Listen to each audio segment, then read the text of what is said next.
great way to start the night, but my head is just not in it right now. It's not with it. I'm gonna try and snap out of it. It's gonna be a little bit of a slow start, but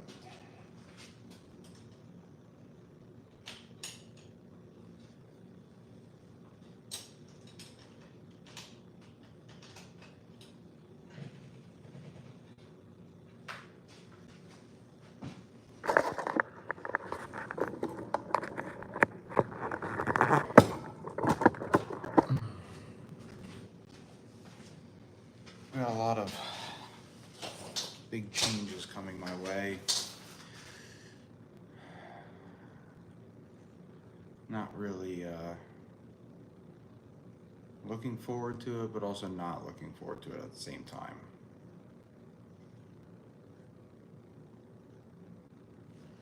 I'll get into details another time. Now is not the time. But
thanks for the confidence. No, everything's okay, and nothing wrong. I just have these days sometimes where I'm just, ugh. That's all I got. That's it. It's just, ugh.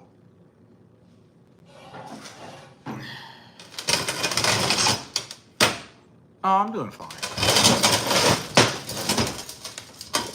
It's not, I'm not depressed or anything. I just got a lot going on. There's a lot going on. The welding industry is really starting to ramp up. I have to make a couple of decisions here that will, change the future of, well, me and my family, but also change the outlook of this channel a little bit. I think it'll still be the same. It'll still be a welding channel. Still do the same stuff that I'm doing. It's just, how bittersweet.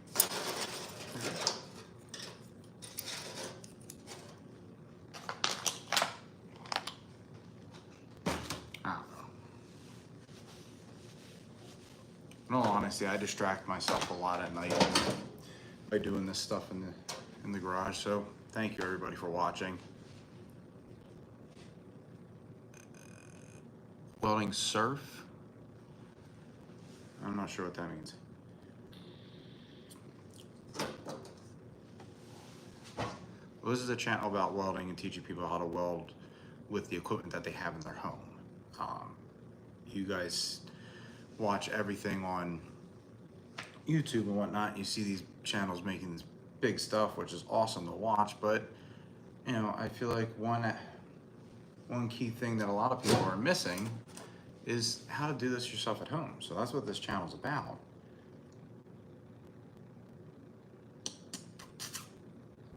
My full-time job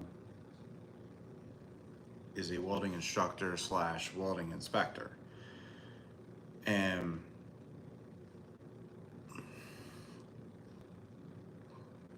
sometimes my job gets, the stuff that I get into gets me really busy.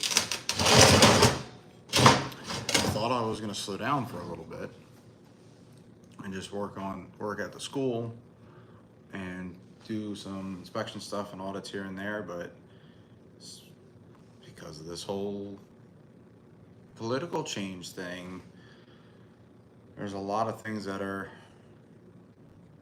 a lot of we'll call them opportunities, I guess, that are starting to pop up, and it's getting very hard to say no.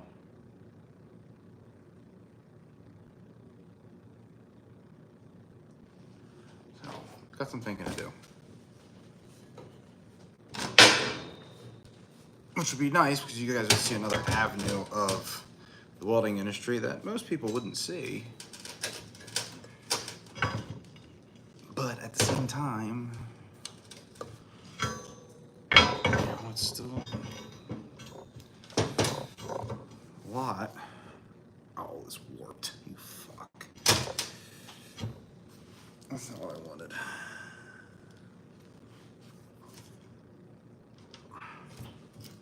Kind of was afraid of.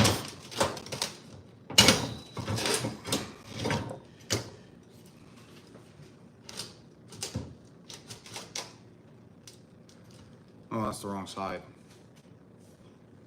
No, it's not. That's right.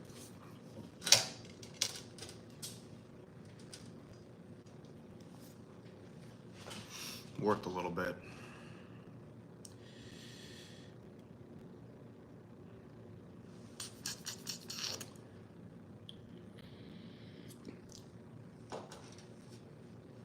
It's not even going this way. It's going the opposite direction.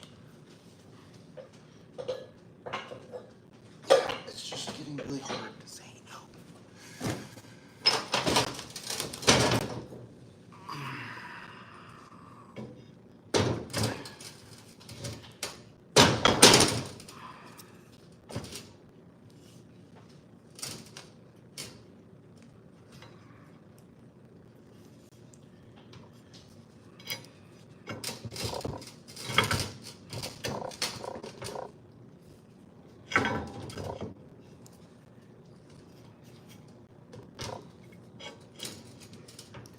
Yeah, I want to warp in a little bit.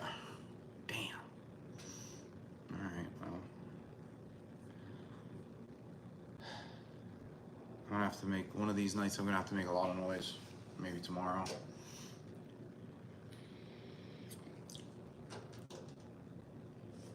Or what I might do is just run another pass on this backside here.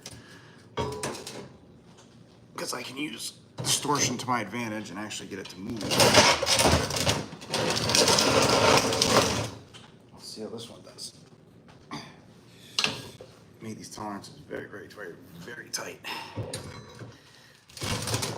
See, that one's a little better. That one's a lot better. It's really just that one.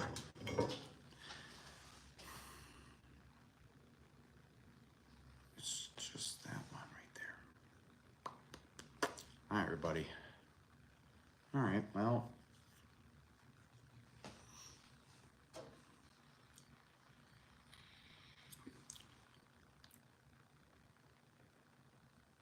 Ain't nothing to it but to do it, right?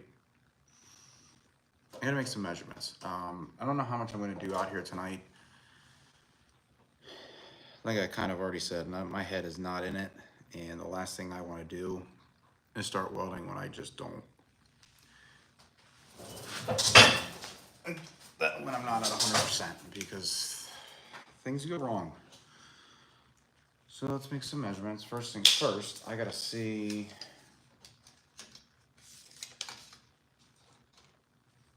How big is that wheel? I'm putting wheels on here. Those are big. About 12.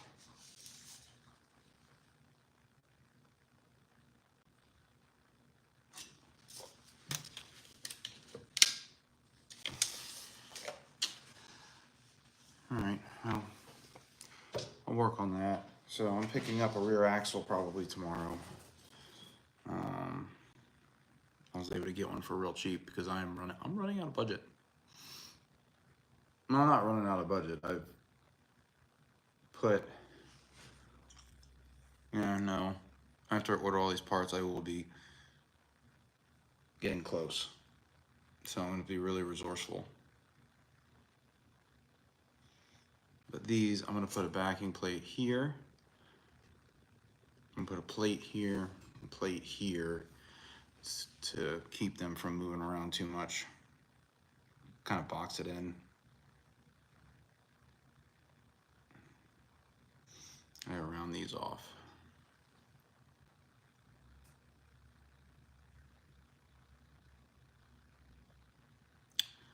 Yeah, it's kind of where I'm at. I know I can get my head back into it. Oh man, I just feel like I don't even feel like going to bed. I don't feel like doing much of anything. That's a lie. I feel like doing a lot, but I don't have everything here for this go-kart right now, and it's because I have a small space.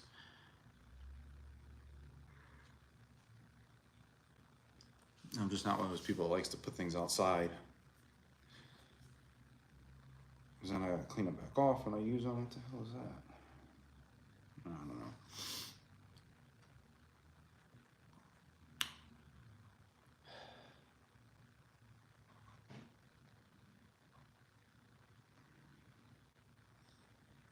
I'm just now realizing my problem. That shouldn't be an issue. That should be all right. I may have to mount that a little higher. That's not a big deal. All right.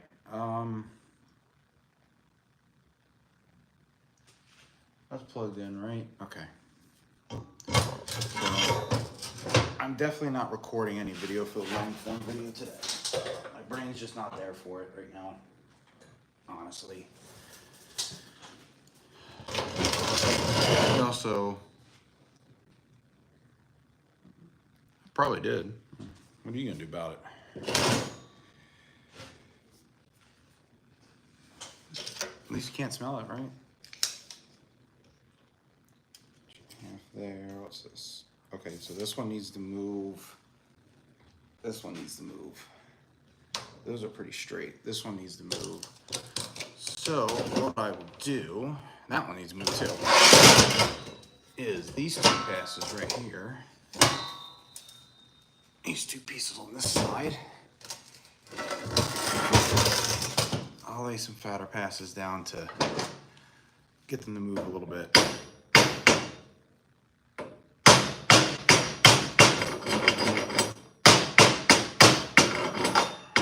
So what I'll do is use distortion, and I'll show you. We'll do that. We'll do a teaching lesson today. Distortion. That's what I should have titled this. How to manage distortion. So this piece moved in. I need to move this out. This piece also moved in, but it's not really interfering. But to make everything symmetrical, I'm gonna move it out. Now I've got a short on cord. I've got these two passes right here. 1, 2. This is all I really need for this. I don't need any extra strength. But because I need to move these out because they kind of warped in a little bit, I'm going to run 7018 right here at my 80 amps-ish that I did. I'm gonna build this up. And this heat concentrated on the side, as it cools down quickly, is gonna warp these out. At least that is the hope. The one thing about distortion that I've learned through the years is that you can guess, but your guess is not going to be 100%. It's just not. I'll try my best. I'll turn my machine on. Actually, what I should do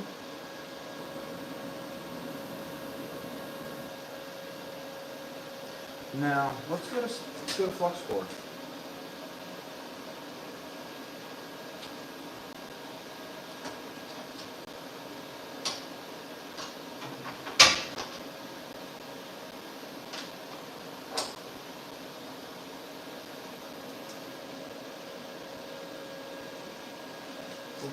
So I'm going to flux core these. I got some flux core wire.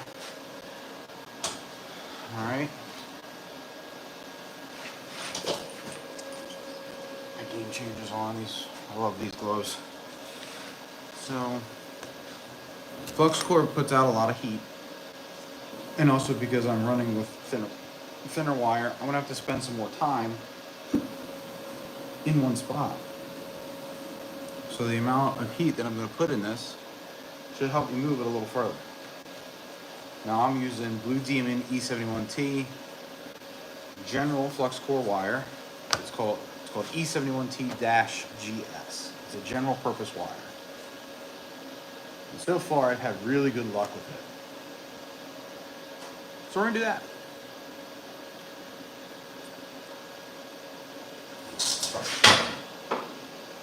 And to be honest with you, tonight, I think that's all I'm gonna do. I think I might just screw around a little bit. There's a couple things that I wanna try and build anyways. Just little projects that I had. So maybe we'll do that. But I'll show you guys how I'm gonna do this. Let me work this out.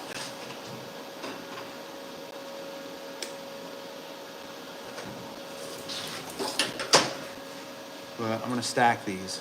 What size? What's that? What size wire? It's 035 wire. I'm gonna stack them. So I'm gonna put a weld down here, weld down here, and then I'll just stack them probably two, maybe three passes.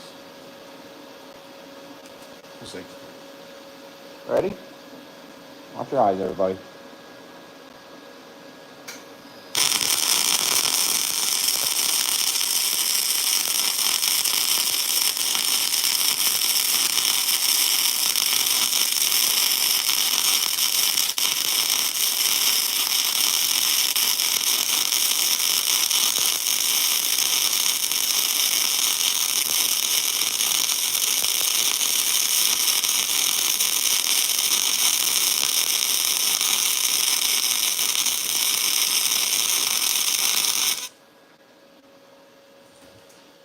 You know?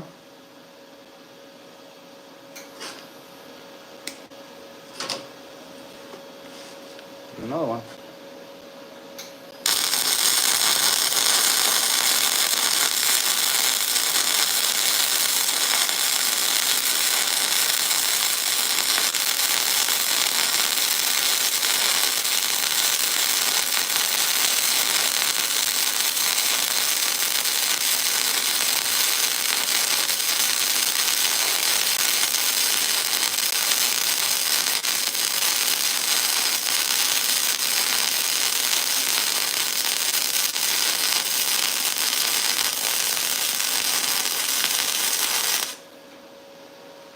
Okay, dose. Let them cool down a little bit. I'm gonna turn my wire speed down a little bit.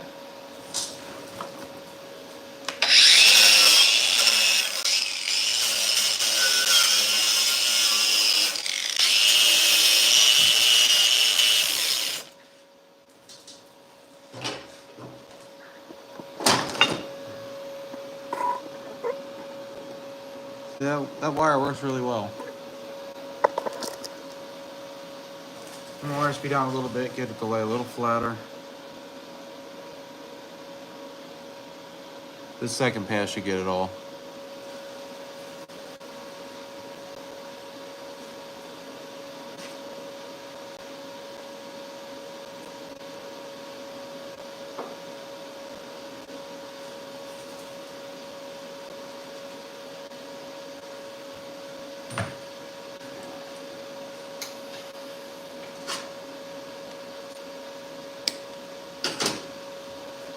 Alright, ready? Here we go.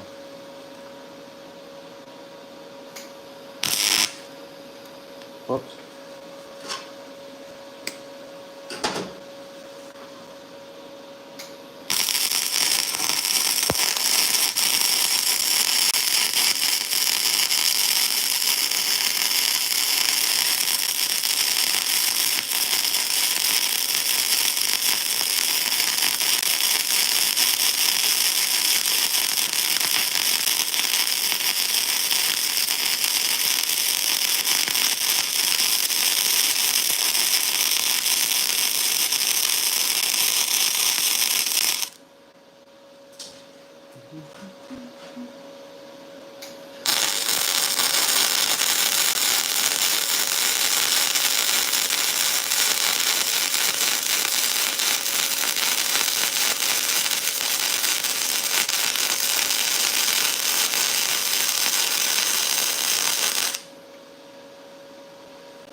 And then what I'm going to do just for symmetry, do the same thing on the other side, because they could use it too. They're bowed out enough. Maybe not, actually. It might help me. Let's just do it. I want to make everything look pretty. I want to make everything look as much of the same as I can. So, yeah, let's just do it.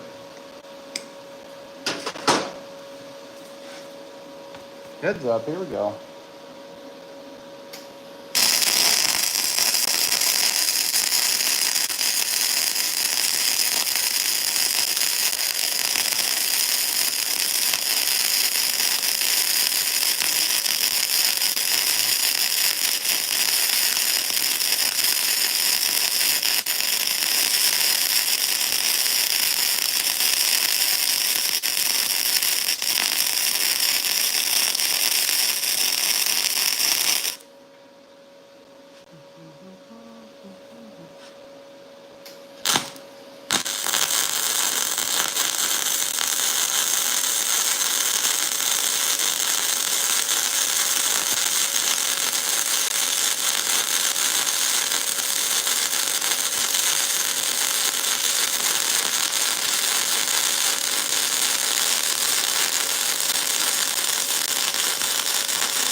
Probably should have just done it from the start. I'm getting much better penetration than I really thought I would on this.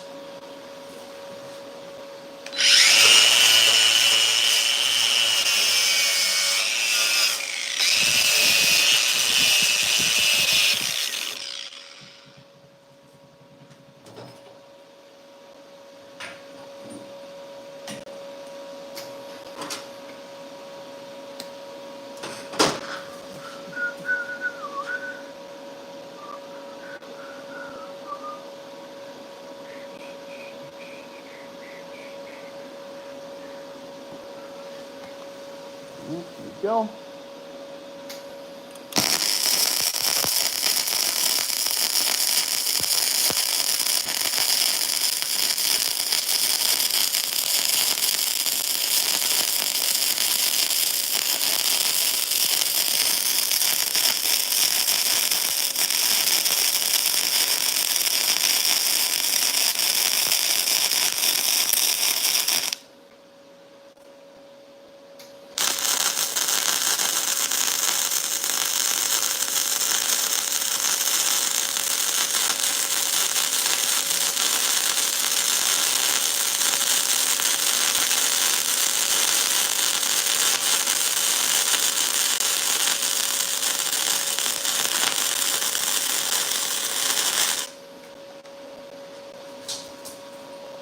There it is.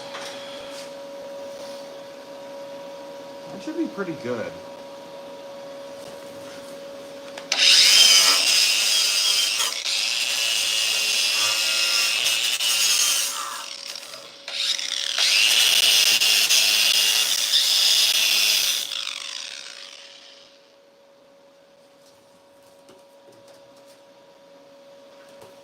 There you go.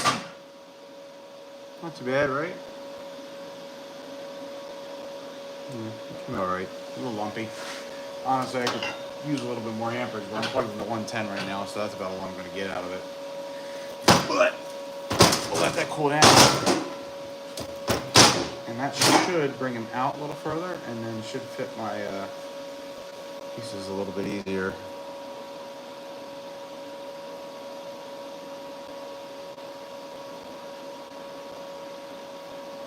Yeah.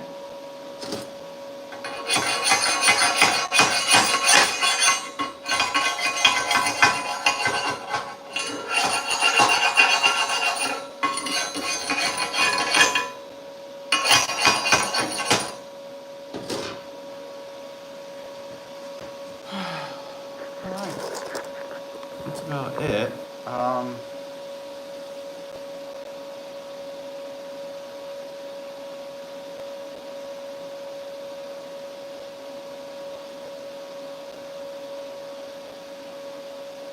Yeah, I'm gonna pause there for now for this piece.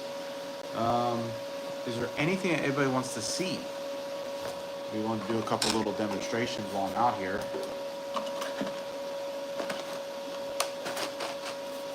Matter of fact, do I have it in here?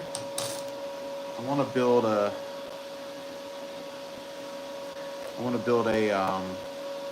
Phone stand.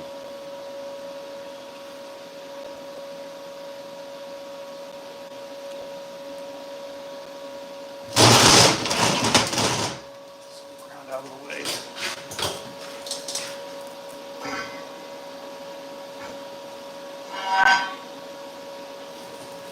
Give me 1 second. Let me see if I can find the parts that I need for that.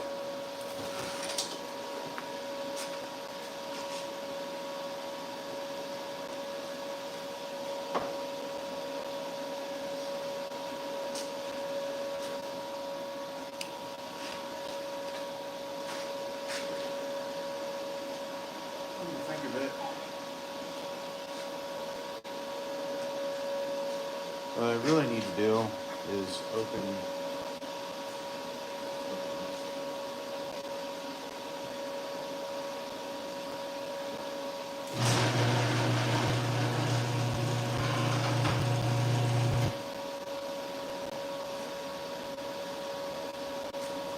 Where's I need to do this at?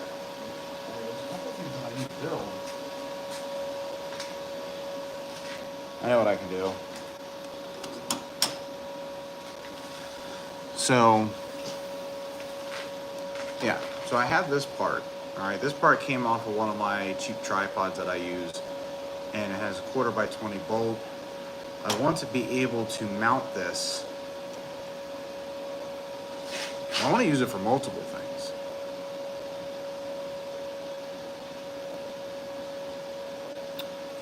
There's an idea. So I have this. This is stainless. This is a stainless steel can koozie, and I have like 15 of these things. I think it's plastic. What I might do, I can put that in a cup holder.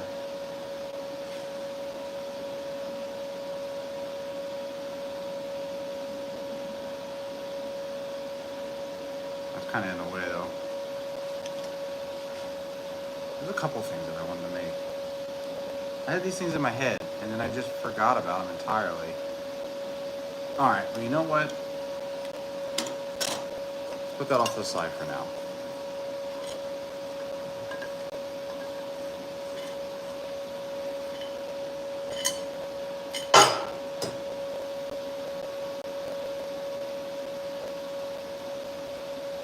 I have an idea.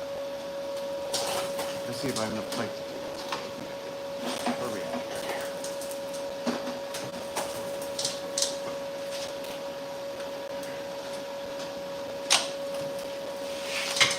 I got a couple left. All right. So this is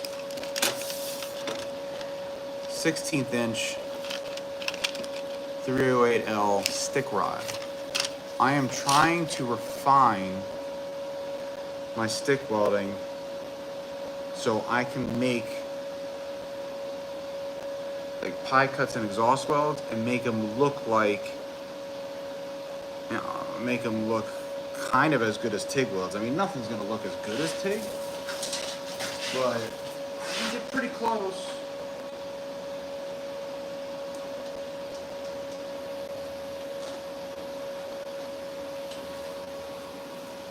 I'm gonna need to get some more from my guys at Blue Demon. I'll have to get on the website.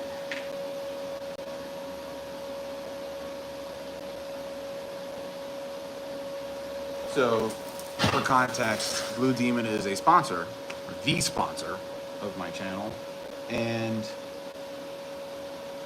typically speaking, I would just call them up and say I need more, but because I'm screwing with them and I'm using them for other projects and whatnot, I feel guilty doing that, so I'll buy some more. That's really not fair. But I have exhaust tubing left from another job, and I should be able to cut some rings, see what I can do And also see I'm used to all of this.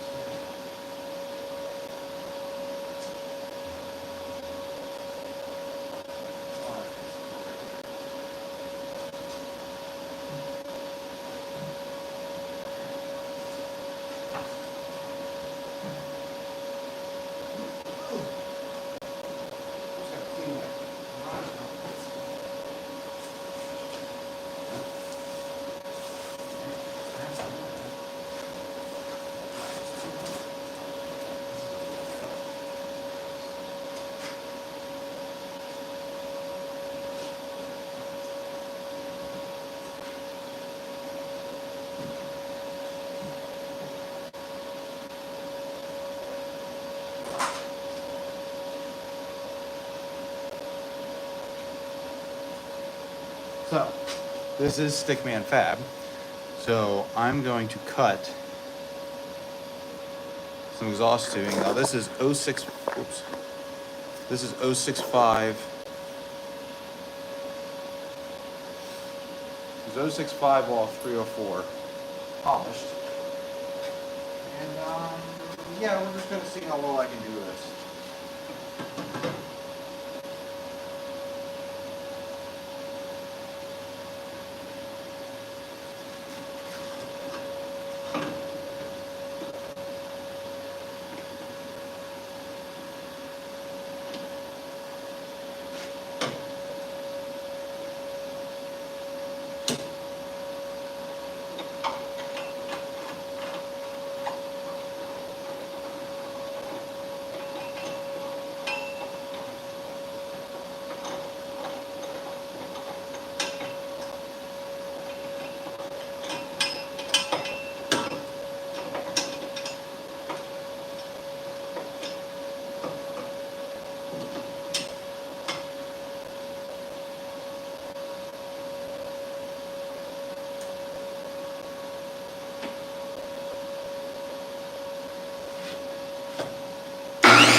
That blade is not like stainless. That's okay though. I have a bandsaw.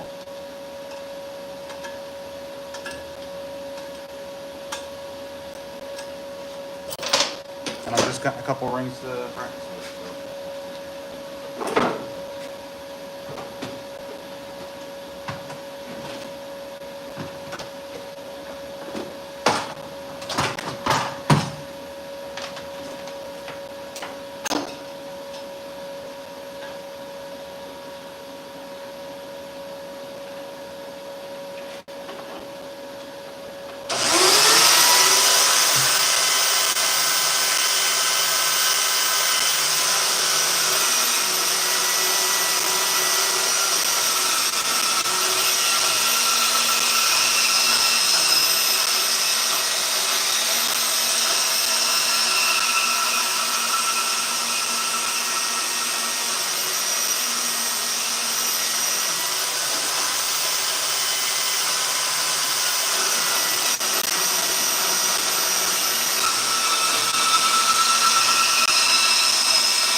Go.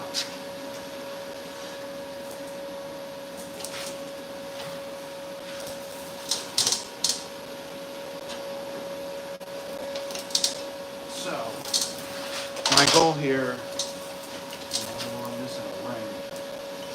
1, 2, 3, 4. All right. Well. So like I said, my goal here is to be able to do stick welds just as good as TIG welds, or as close to that as I can. I can make decent welds, but they're not like stacking dimes.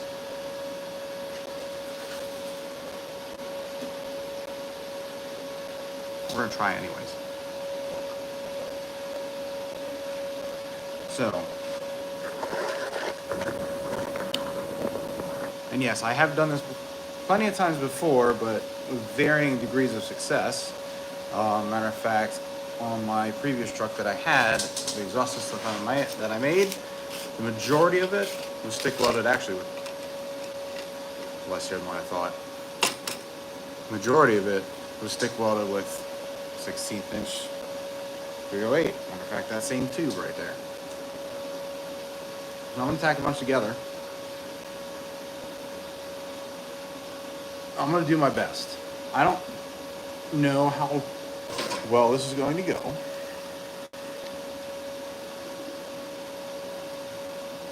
But I am certainly going to try.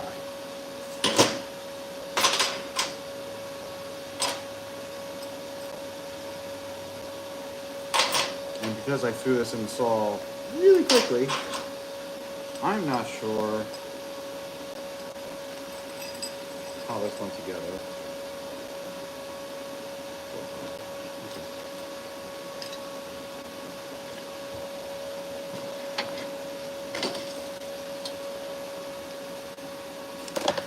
I've only got 2 full rods left, plus these half burnt ones. So I'm gonna run DC negative. DC negative? Should I do DC negative? Nah, fuck it. We'll go DC positive.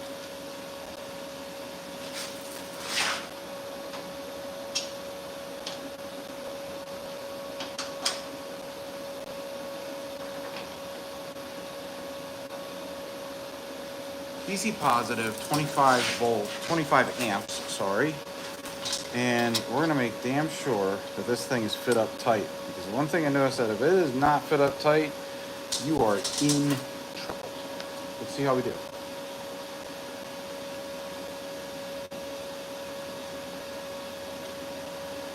I can already tell this is not gonna fit up well. Well. It also helped to ground out. There we go.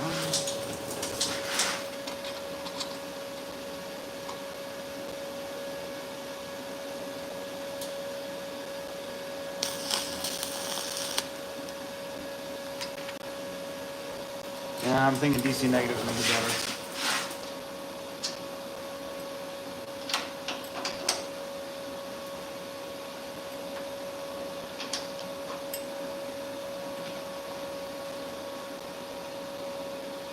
Turn it up a wee bit.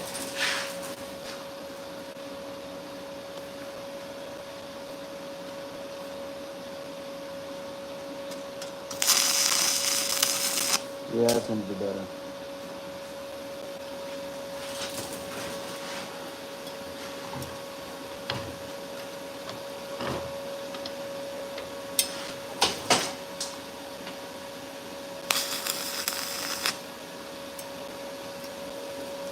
So the idea is to get as close to full penetration as I can too. So I'm going to play with the amperage a little bit. Like I said, I've done this before. I've done it plenty of times, been successful, but I don't want to just do it. I want to do it really well.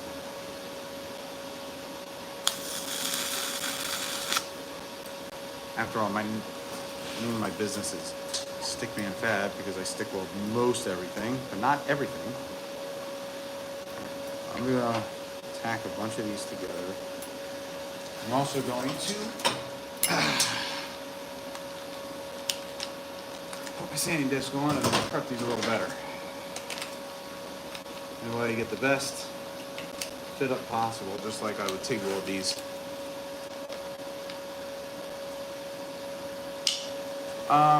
Not really. Nice thing about stick welding is, you know, I don't have to do too crazy cleaning. This is already polished too. So.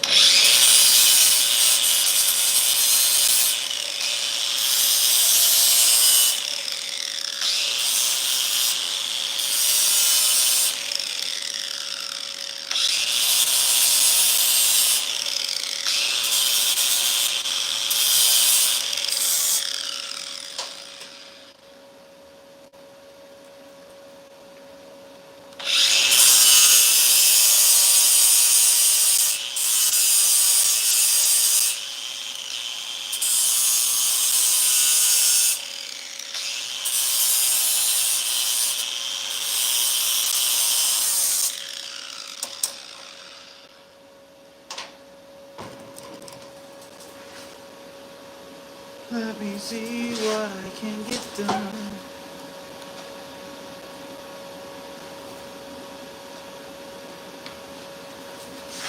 Prepare to either be amazed or not.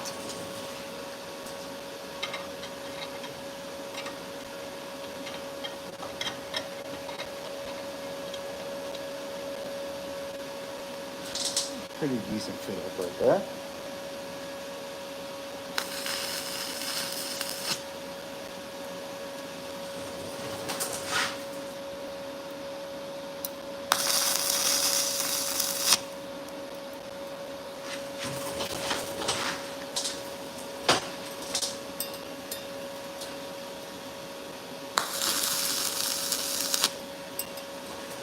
Yeah, this should go pretty well. It's feeling pretty good. I'm gonna jinx the hell out of myself. The one thing about these rods is that the slag pops everywhere and it hurts.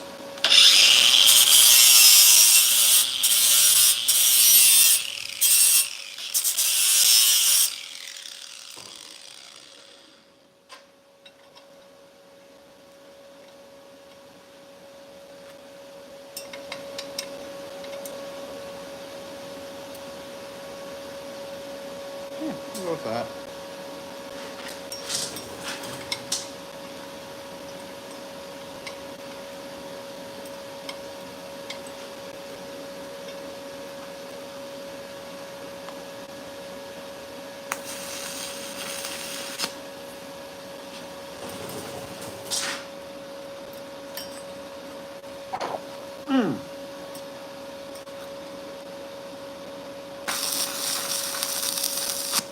I guess we're gonna see what I can do with space.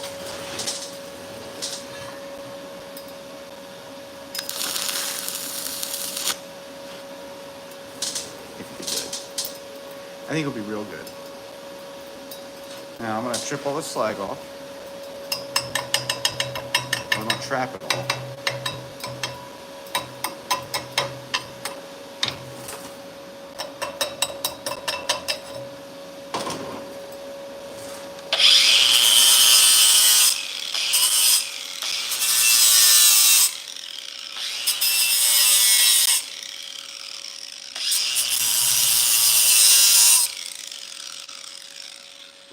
We'll see if I can do one at a time.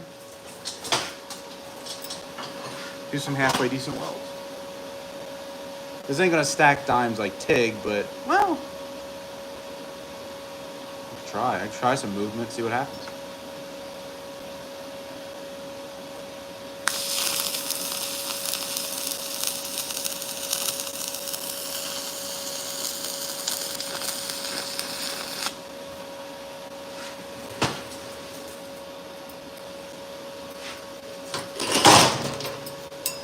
Oh, look out.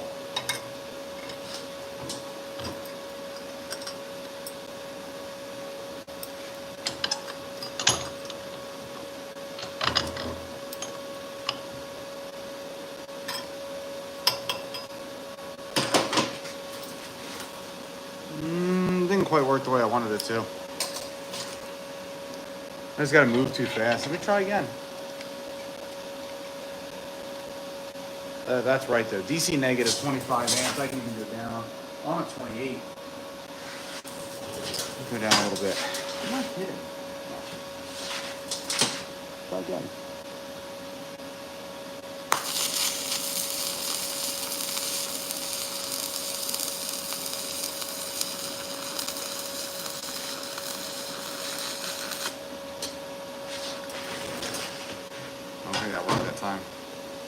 Going downhill is kind of tough because I'm running away from the slag.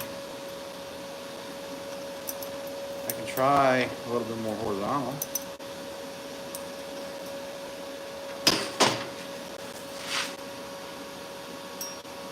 Ow!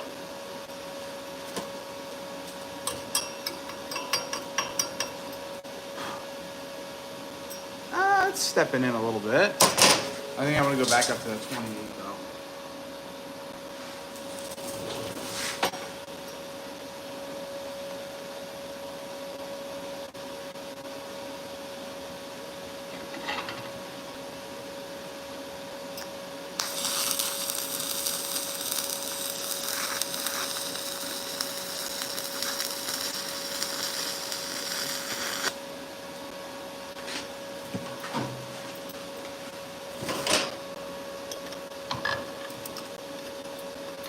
Okay, this is where it gets tough because I got some space over here. So I'm going to put it more of a downhill slope. I'm going to turn it back down a little bit.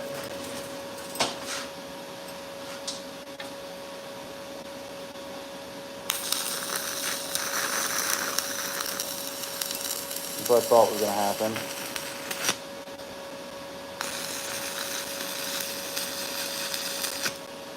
All right, so movement.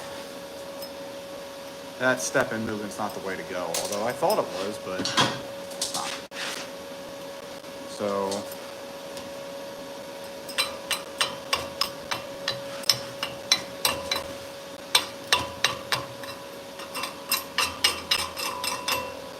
everybody loves the dime stacking effect, but I'd be willing to bet.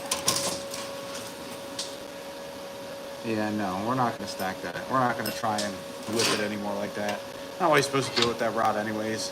The rod has a very thick coating, thick slide coating. Yeah, it's mushing all together anyways. So here's what I'll do.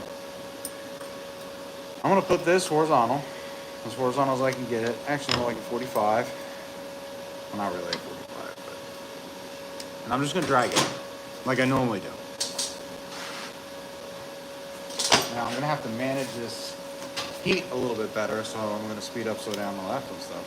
Where am I at? 27 amps? Should be about right.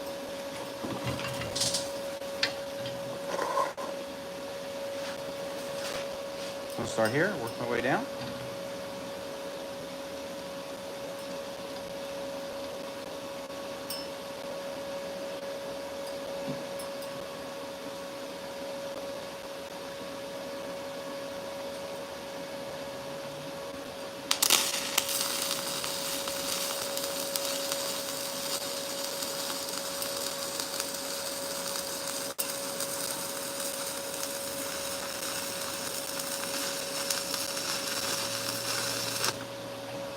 Very sensitive to angle, this thing. As soon as I start kind of getting out of angle, that thing just starts tanking on me.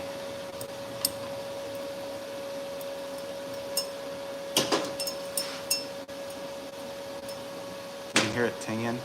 That's a slag like popping off because stainless expands and contracts so much.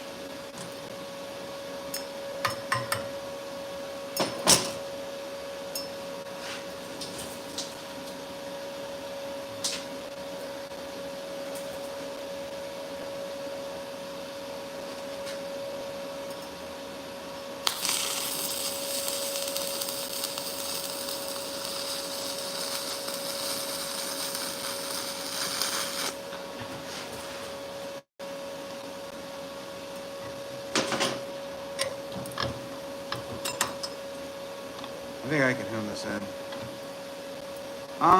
Does it cool faster? Yes. The short answer is yes. Not a lot. Not a lot faster, but yes, it does cool a little faster.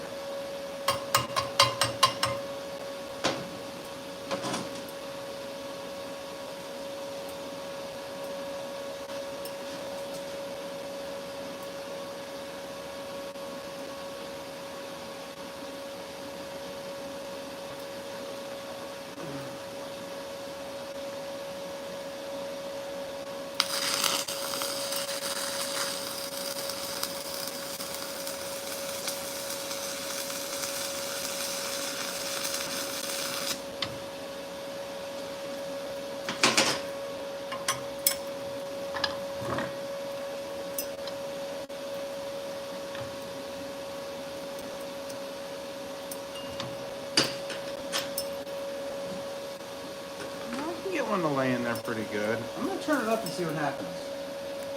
I'm gonna go 30. A little hotter than I'm comfortable doing, but I might be able to burn the flux off a little faster and get a better lay and actually get, oh, I'm getting full penetration.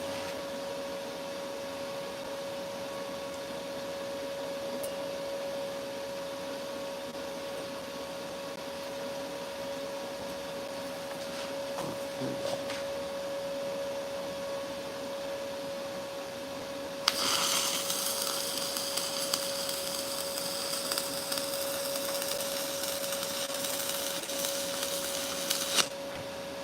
Okay, 30 will do it. I just gotta be careful with my heat. Now, nice, Jesus Christ. Now, a nice thing with stainless, doing this with stainless, doing the stick welding, is that instead of purging this out with gas and worrying about getting this stuff super clean, all that stuff, I got the slag coating. So I don't need to worry about purging with gas and doing all that stuff. I can just lay it down and go. Thing is that my post-weld cleanup is going to be a lot more. But I'm going to see how I'm going to let this cool down, and I'm going to see if I can get the cleanup with just, the one thing I don't want to do is take the polish out. So I'm going to see if I can get a microfiber cloth and actually, or maybe even a bucket of water, and rinse it off and see if I can get it to polish back out. If not, then I'm going to have to keep that in mind when I do this work. But I'm going to perfect this. This is going to be my thing. I love TIG welding. I love TIG welding ply cuts together. I just did a motorcycle exhaust that I still got to attach to the guy's motorcycle. But I wonder if I can perfect this and make this, it's going to look different, but maybe just as good.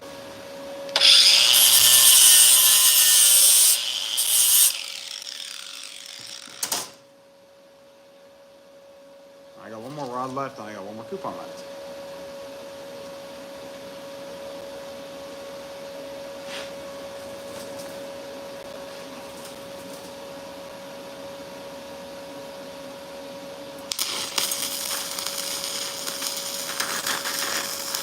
Doesn't like space.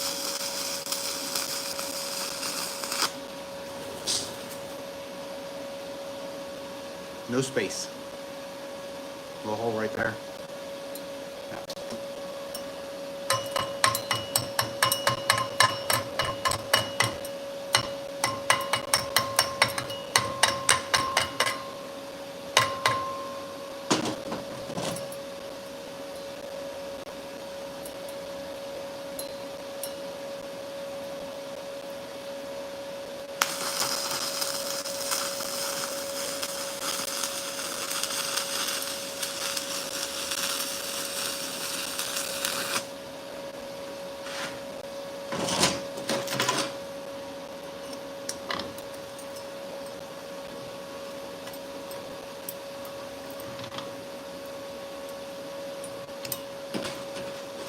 A little bit of space on this side coming.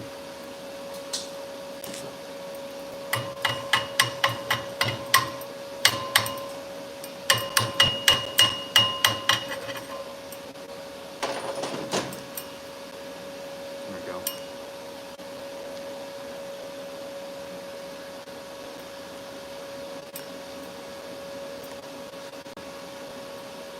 I can get some really good ones if the fit up's right.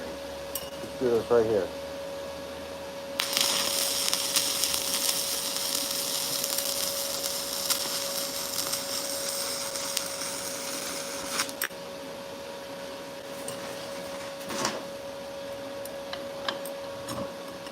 With this gap, they're like setting up like this versus trying to go downhill. I'm going to turn this way down and see if I can fill that space without causing a problem. That space there is a little less than a 1/16 of an inch. But we're stick welding. I don't know.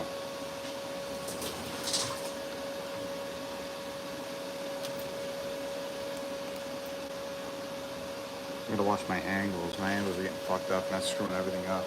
Everything's gotta be perfect. Let's go.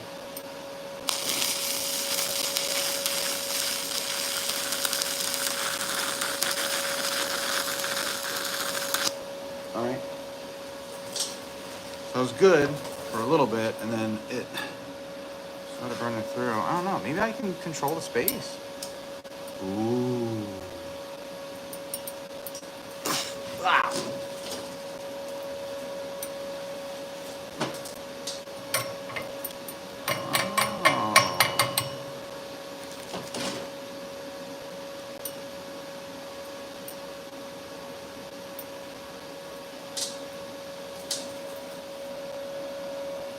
I never tried taking space on purpose before.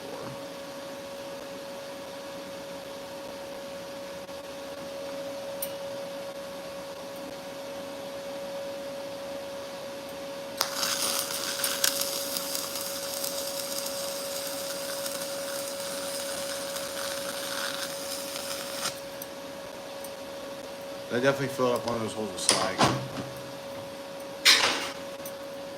Alright, so I'm going to leave it be.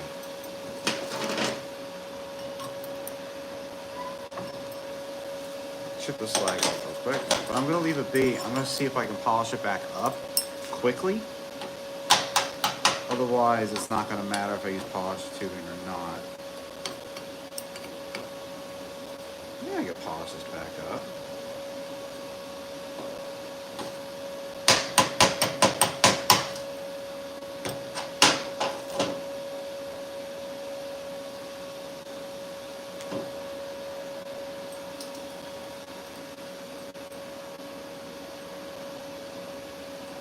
So the spots I didn't have space, it came out really well.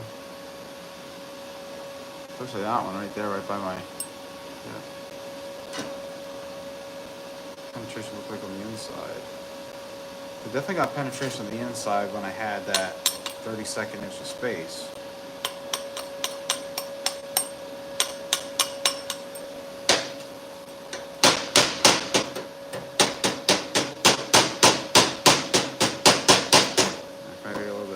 Coating in the backside.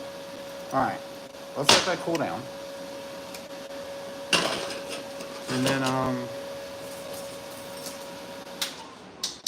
once it cools down, I'll grab some of my microfiber towels and see if I can't polish it up some.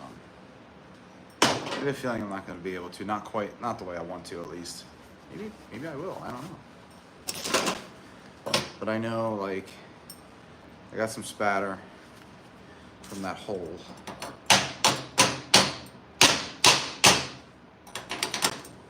That would have to be addressed.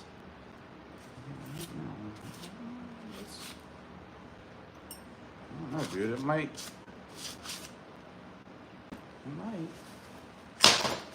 The problem is I got this ring around it. This gray ring around it from heat. I wonder if I ran it at that 20 amps.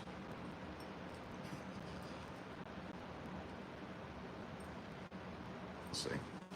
It's hard to do though, because you're going so fast that it's hard to see what's going on. I've been doing it for a while. I just never tried to perfect it. I just did it to get it done. It's still pinging.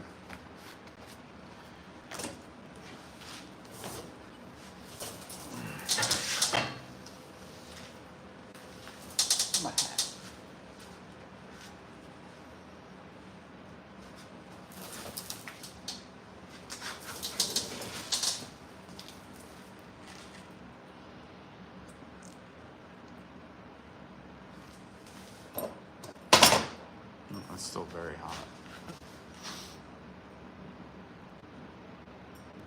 I should probably get on and order some more. Instead of a 1 pound tube, let's see if I can get a 10-pound tube of it. I bet I can.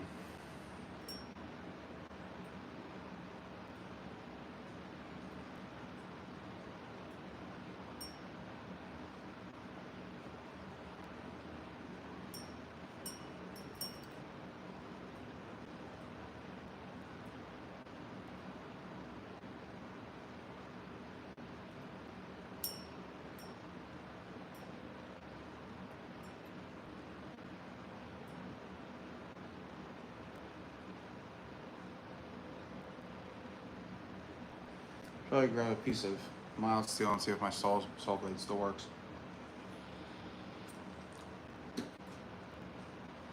Because I really abused it with that piece of stainless.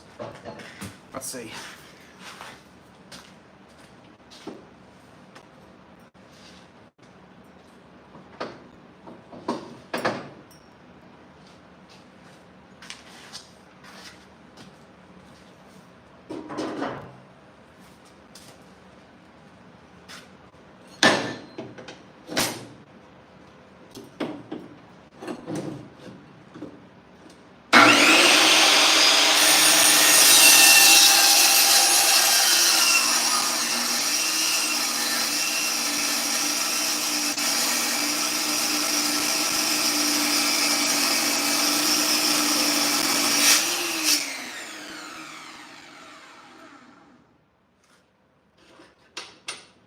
Yeah, a little hard to get through the plasma cut at first, but I think that's because there was some dross in the way.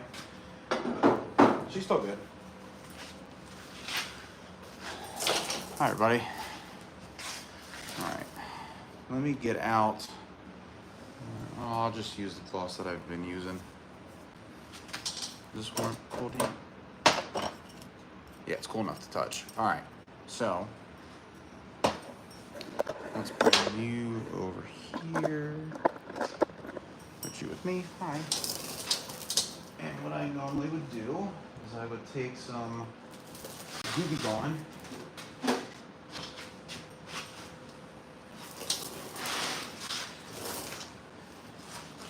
Take some of this. This here. And we are going to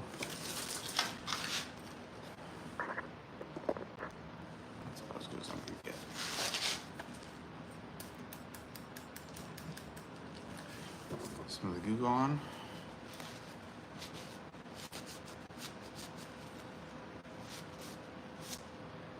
Yeah, see, it's got a cook ring right around it.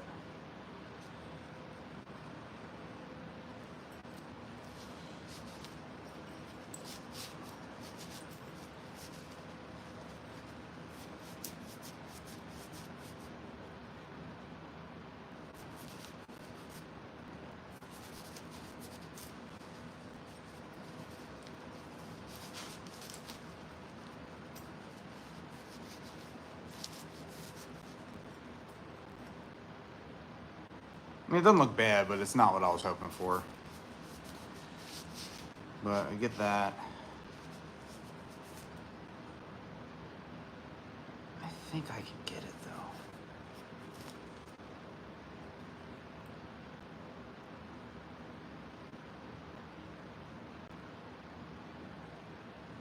I'm thinking if I run just the right space and just the right amount of heat, I'm thinking I should be able to get it.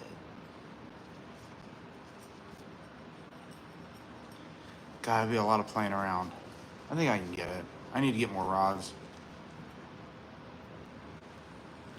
That's what I got for now. So it's got that ring around the outside heat affected zone there. That's overheating the stainless and causing it to gray out, which is not good. That means it's hard, brittle, and prone to rusting. Now, I can test that theory. I can put this outside for a little while, which I might do. I might put it on my trailer for now and see if the moisture in the air, because we just had a rainstorm come through and we're supposed to get some more tonight. See if the humidity coming from that. I mean, I can hone those welds. I don't know, dude. 20 amps, a 32nd of an inch of space. Maybe. All right, so that's Gooby gone. And then another one. Use my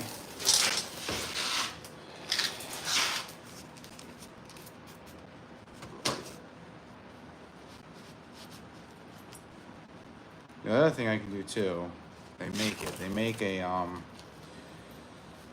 flux gel that you put on the inside of the tubing when you can't get a good enough purge. But it is expensive.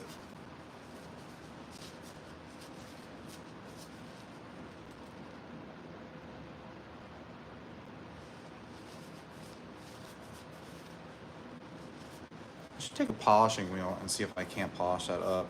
Let's do that. Would excess heat cause cracking? Yes, it very much could. Excess heat on stainless, you end up burning away the chromium and nickel, and what you have after that is just a brittle form of carbon steel, basically. So it could cause cracking problems and corrosion. But if I can polish it out, and maybe it's just from the flux, maybe it's just gas scarring from the flux itself.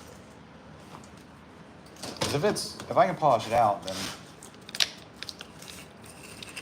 then it's not overheating. If I can polish that gray out, you'll be able to tell the difference. Let's grab that.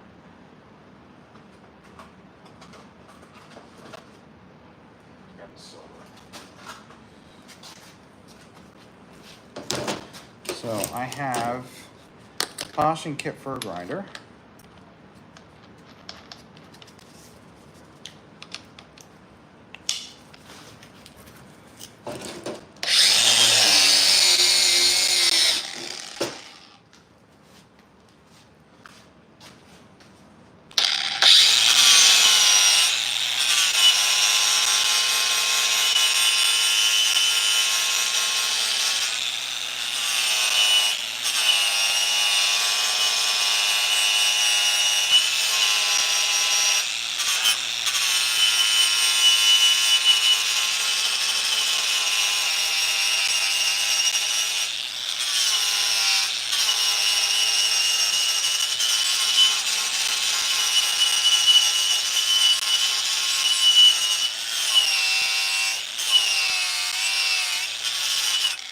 Coming off. That's interesting. That's a whole different look. I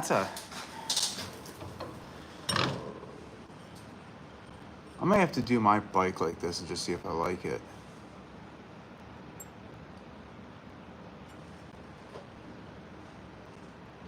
Now watch this. So I got that, right? I got the, here, I'll spin it so you can see it. Got a polished side. It polishes up pretty well. I still got that little ring in there, but I can take a Dremel to that. But I'm not gonna get that carried away. There's my torch right there. I can color this.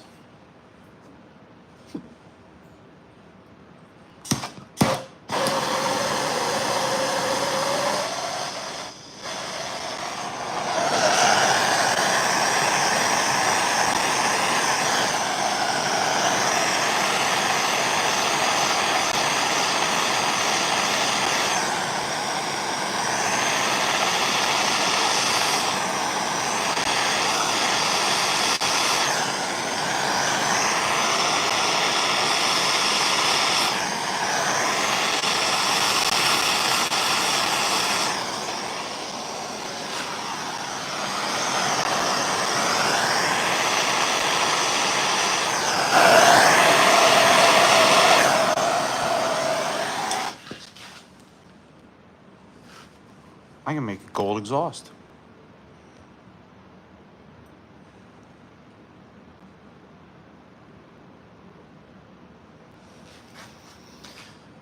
Matter of fact, I could even take a smaller torch and just color the weld a bit. If somebody wanted it colored, because that's all that coloring is. I personally, I'll be honest, when I custom make exhausts, I like to see the weld, but I don't really care for the, what I'll call discoloring. That discoloring is an oxide. Anyways, that's a really good idea. that discoloring is an oxide buildup. Now, nice thing about stainless is that stainless brings out that oxide buildup more than mild steel, so you can really see the different colors. Let me show you what I mean.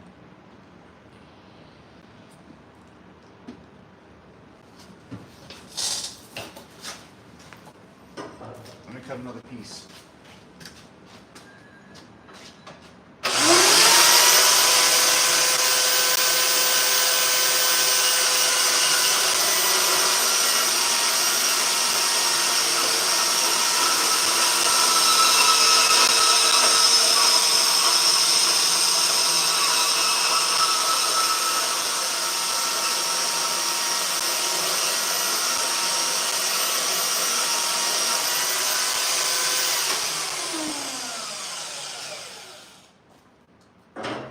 So no welds on this one, all right?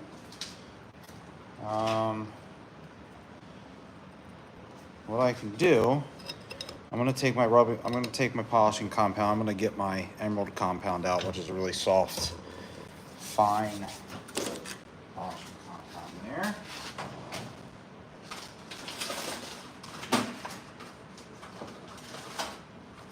Okay. I'll do one side with the polish. Where did I put my grinder at? There it is.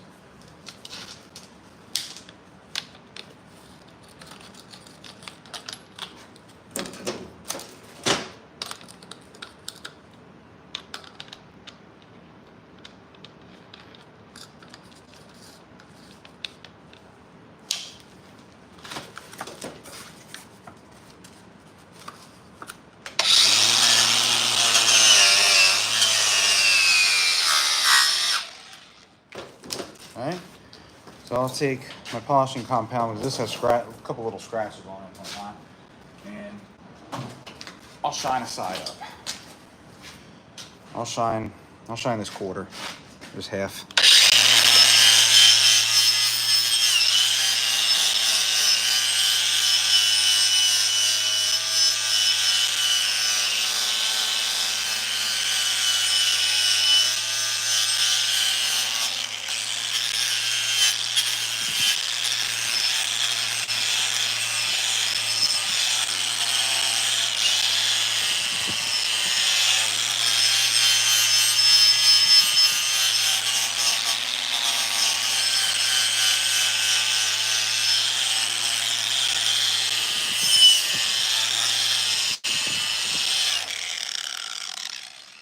About as close as I'm willing to get it. So now, still got a couple swirls in it and whatnot. I'm not going to sit here and spend an hour trying to get them all out. Yes, I am. No, I'm not. A couple minutes.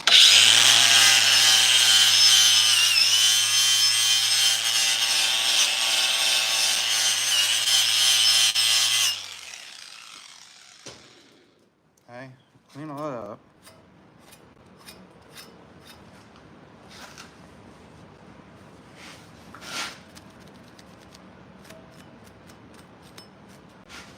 Okay, clean it up, make it look all shiny like that, right? I can take my torch, and depending on the temperature,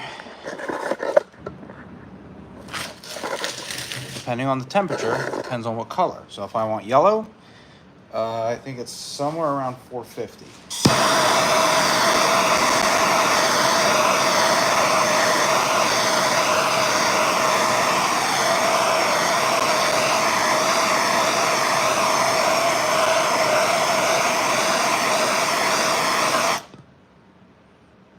A little more.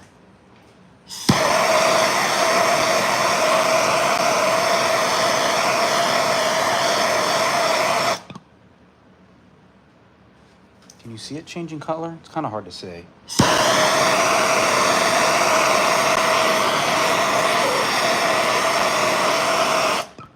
Right there.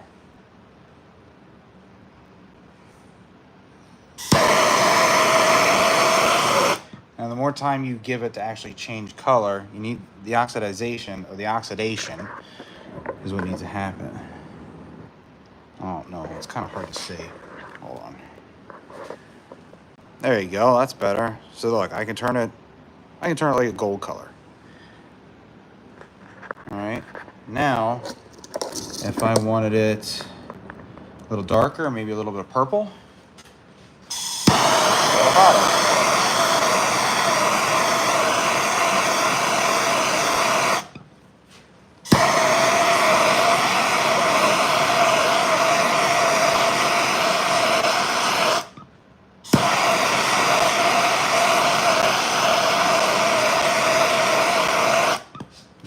There it goes. There it goes.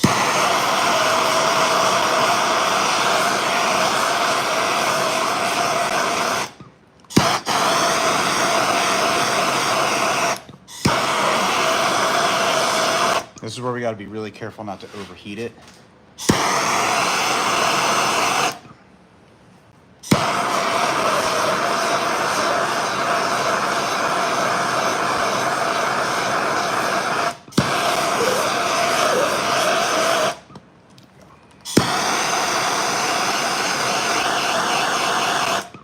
There we go. All right. Purple.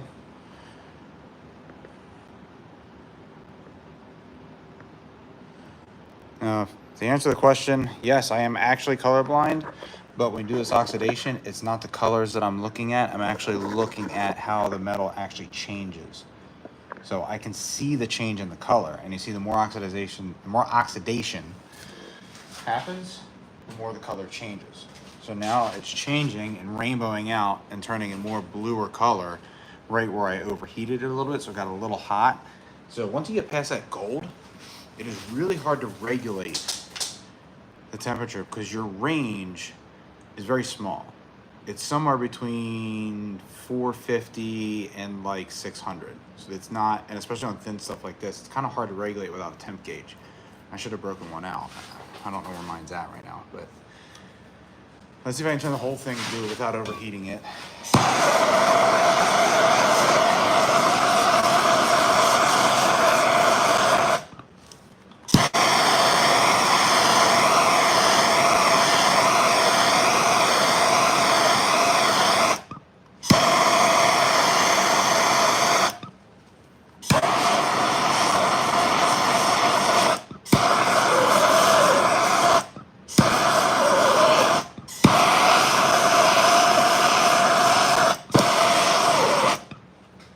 Starting to get dark. Right, that's about as hot as I'd be willing to go before I start actually changing the structure and the material to where it's no longer really stainless. I start burning that chromium off.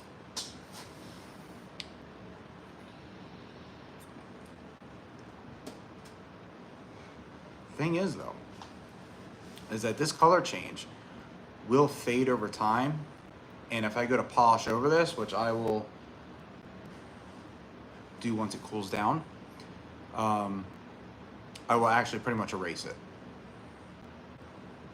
So the one thing you can do, and I will see if maybe I can do it on the other side, maybe not.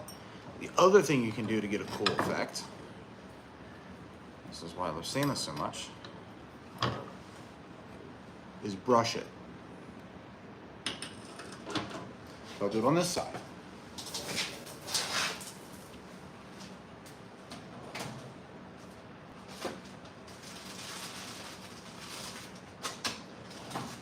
Take some fine grade steel wool and make a brushed effect. And it is hot. You really need like a Scotch-Brite pad.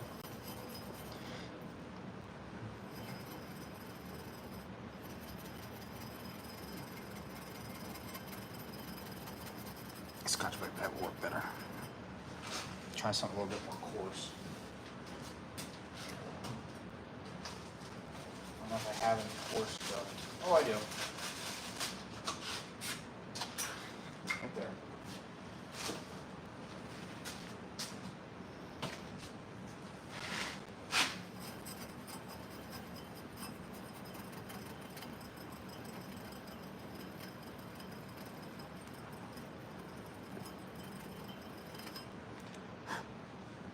Yeah, so I don't have Scotch-Brite pad. Oh, what I can do is I can do this.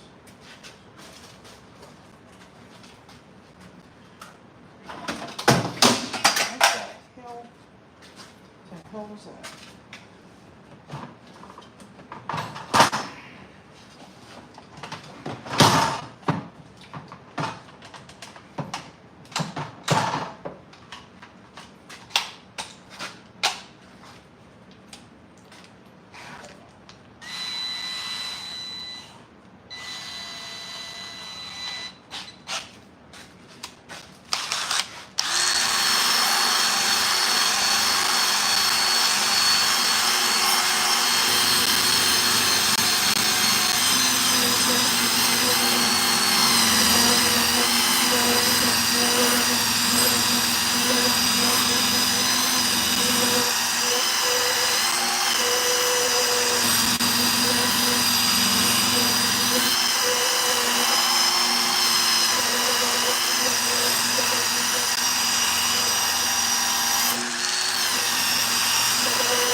Okay, make a brushed effect like that, so it's not shined up anymore. Now the color will pop a little bit more.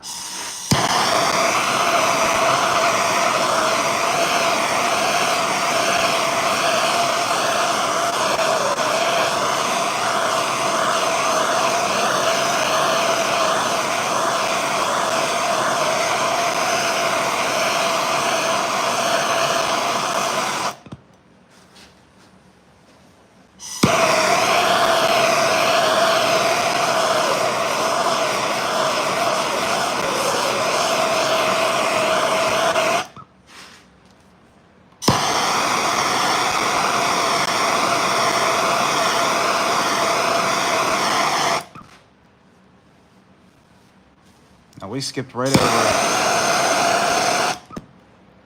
over the orange, the gold, and went right to blue. But you get a little bit more color out of it. But it depends on, what you like, what you prefer. Personally, I think if I can hone this and get it all polished up real nice, and then color it a gold color, it'll look awesome.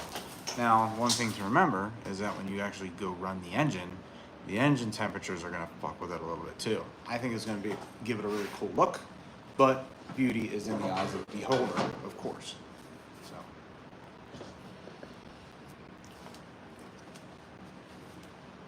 That's hot. But what I will do is I'll show you that I can actually, so if you get a color like that, see how blue that is? If you overheat it, once this cools down, if you overheat it, I can take a polishing wheel and I can erase it and redo it.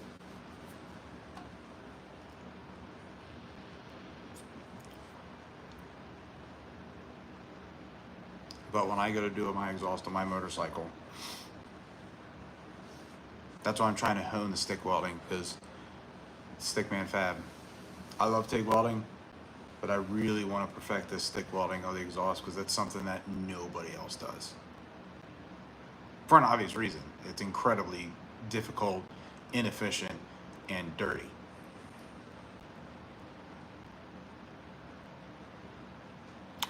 Probably using propane to heat rather than MAP gas? Yeah, probably.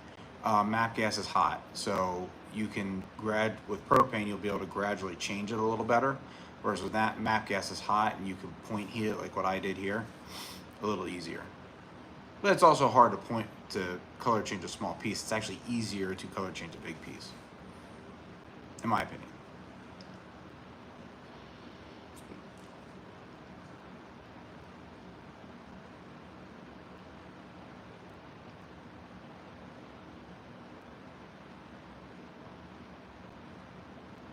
Now, when I go do a big exhaust like what I'm going to do to my bike, probably during the wintertime, I'm going to get a weed burner torch. and burn it that way. The other thing you can do, seriously, is if you're gonna do smaller pieces, you can actually get a toaster oven. Put the toaster oven up about 500 degrees, 450, 500, and you can get this gold tinge. It may not be as, I'll call it, as prevalent, but it'll be more even.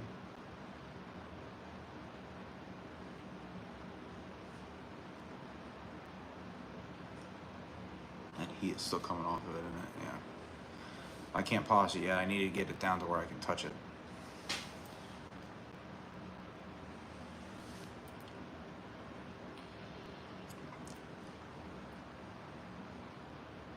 Yeah, after I'm done this, I'll be done for the night.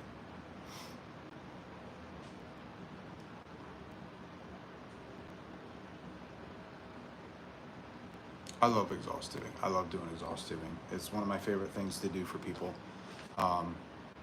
It's one of the most nerve-wracking because if you get it wrong, they'll tell you. But if you get it right, oh man. Key is just getting it right every time. I think I can do it.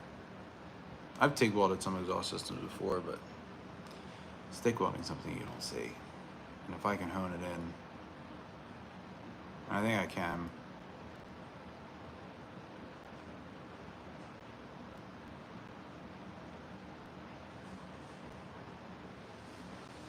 The other thing I'd like to get, and I gotta do some research to see if I can get it. I want to get a hydraulic spreader to evenly spread it out. Those mechanical ones, they're not really designed to evenly spread out this. It's actually to kind of make the tubing, if it's out around, more round. The threaded ones tend to break all the time. The hydraulic ones are the ones that you want.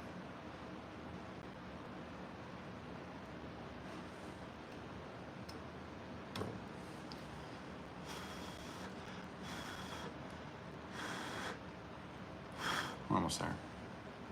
I might be wrong. I know I can brush it off, but I don't want to brush it off and repolish it. I wonder if the polishing will actually pretty it up some. Because I know I can use like 2000 grit sandpaper and get it off, but that's a long process.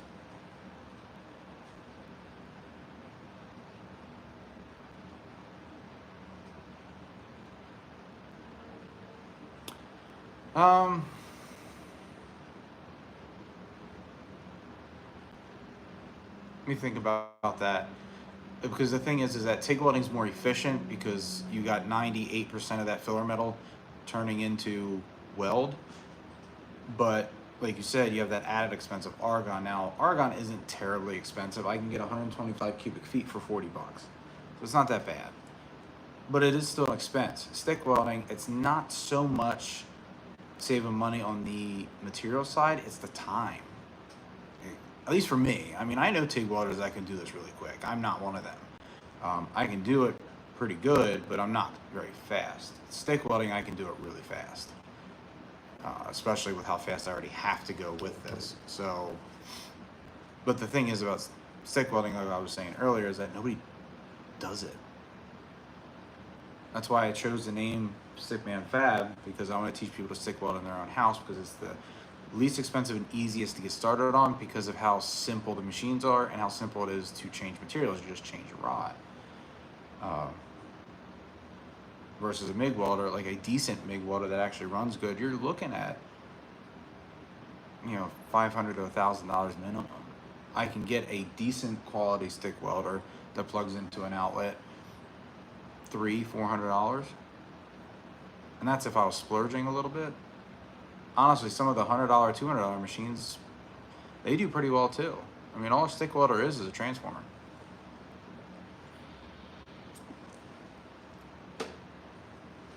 Or an inverter, which is a type of transformer. But anyways, all right.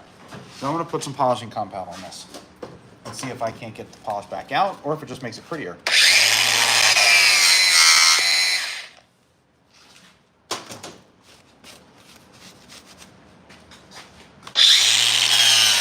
Yeah, no, I took the lid off.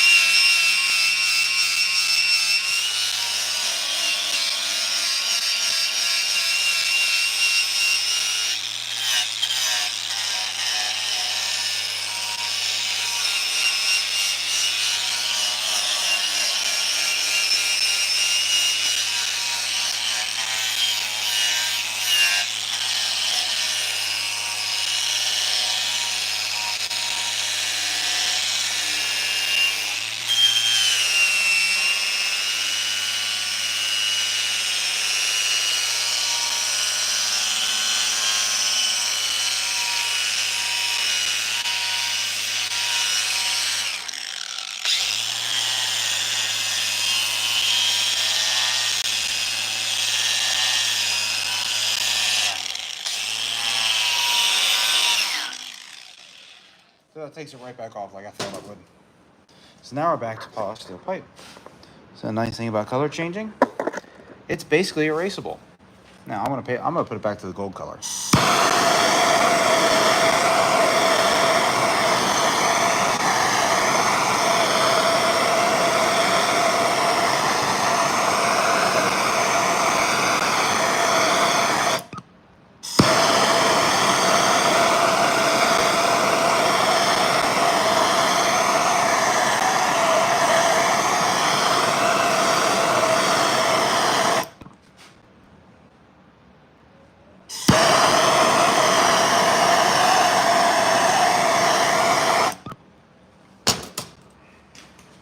Go. Give it a whole different look. Yeah, I'm that way too. And to be honest, when I first started welding in like high school, stick welding was my least favorite. Which bench you used? If you're talking about benches, I made my own bench. Like work benches, yeah, I made my own. I don't buy anything I can make myself. But also, I don't necessarily need a professional fab table. It's not what I do. If I get into it, if more people want me to do professional fabrication where it's really stupid accurate, then I'll invest in one. But yeah. So yeah. Now the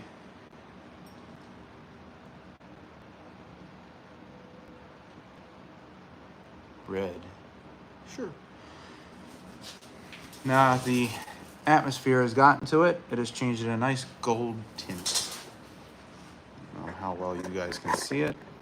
Yeah, you can see it pretty well. Nice gold tint. That's it. That's the nice thing about stainless. That's going to be it for this video, for this live. Thank you everybody for tuning in. If you want to see more stuff like this live. All right, so I know you like the stainless work like this, and I'm going to hone in the stick welding for you and really show you some really cool stuff. And then we'll do color changes and professional fab and all that stuff. And I'm going to incorporate it into my go-kart, which you got to watch the go-kart build challenge episode that I put up a week ago in order to understand what I'm talking about.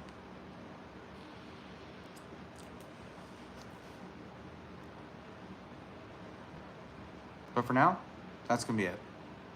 Thank you very much for watching this. It means a lot to me. My following has been growing exponentially the past 2 or 3 months or so, and it's been quite exciting because it's going to allow me to show you guys more things. Like I said, I'm trying to teach people how to weld in their garage, and if you can't tell, I'm in my own garage. Well, Douglas, I appreciate you watching. That's my goal. I want to get this information out to other people. So, but stay tuned because go-kart build's going to continue. I got to get some parts for it. I guess I'm just going to have to buckle down and order them. I think I'm at the point where I need to start ordering parts, and I need to get that donor vehicle in here so I can work on that. So, let me clean this up. I'll leave this up for a couple minutes. Like this live, please. It really helps me out. Really helps me get the word out. And I'll be able to do more instructional and educational stuff to teach you guys how to do this at your own house. Because I don't use any special tools. I don't have anything special. I don't even have a 220 outlet.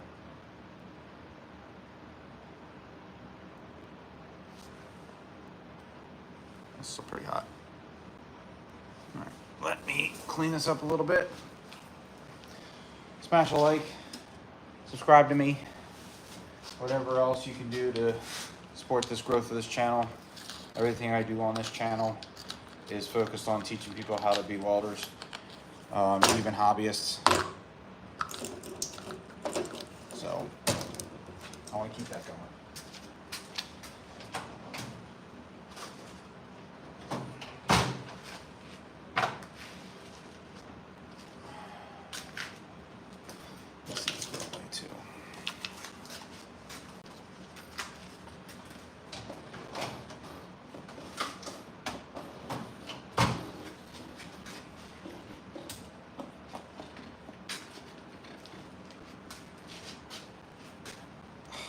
fingers so itchy. Well, before I go, is there any questions that anybody has about any welding in general that I can answer?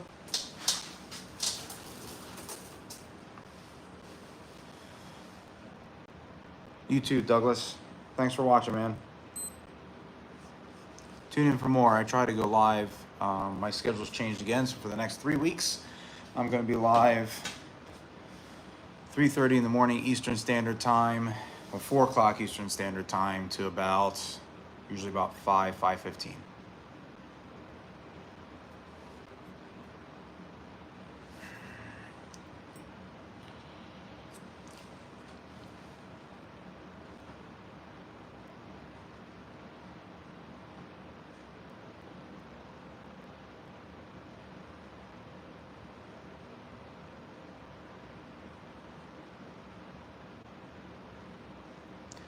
And first thing I'm going to do when I get off the live is order some more 16th inch 308.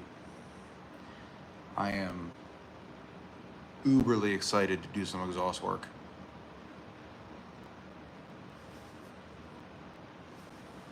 It's cold. No, it's still kind of warm.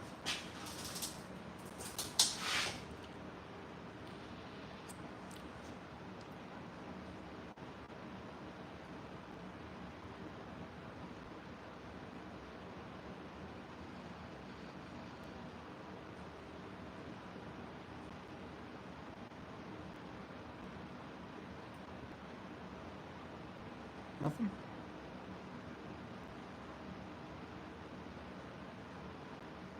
Alright, well then that's going to be it for me for today. Thank you everybody for watching. I appreciate you tuning in. Subscribe for more. And I'll see you later.